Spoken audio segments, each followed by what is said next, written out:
Huomenta ja palaamme uuden tulokkaamme pariin, eli Ice Decentralized Future. Eli tämän näköinen tämä nyt sitten on. Niistä nyt yksityiskohdista sen enempää. Kutsukoodilla toimii myöskin tuttuun tapaan Handy the Trick, joka lukee tyylillä uskollisena tuolla. Alright. Ei sentä tossa tuolla. Oho, nyt on niitä nopeita. Menkö selvetti. Mutta joo, pahoittelen tuota.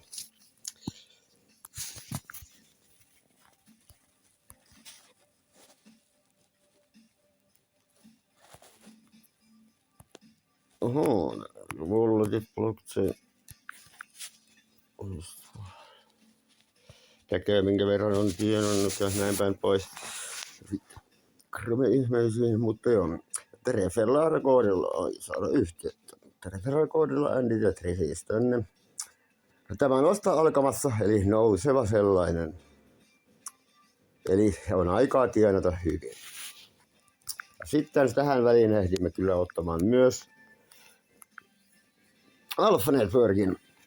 Alphahan on sinänsä, että se on ollut olemassa oleva kryptonimellä Alpha Coin, löytyy tuolta pörsseistä. Ehkä tämä tästä käynnistyisi, niin joo. Tähän näkyy tuo pistetiliä paljon kuin tunnissa tulee, mutta niihin voi vaikuttaa. Täällä on pelejä, joista saadaan ekstra pisteitä ja näin.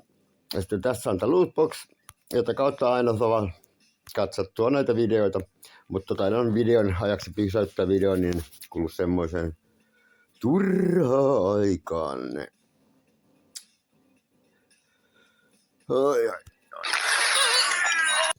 No niin, mainoksen katsottuna. Ja täällä referral-koodi on Antti the Trick. Ja täällähän näkyy, että KYC on minulla näköjään password näyttäneen. Ja tuosta saa tuon kirjautumisavaimen. Entä selppukaamme? Sitä sen enempää tarvitse katsoakaan. Ja sitten menimme tänne, niin näytän vaikka ajakuluksi, mitä minun tämän hetken saldo on tuolla Alpha Exchangeen. Avataan hetkinen vain siinä auki hienosti. No niin, eli tämä aukesi tämä Exchange.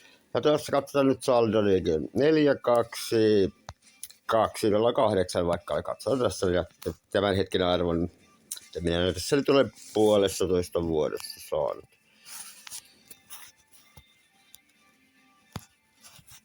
Eli 208.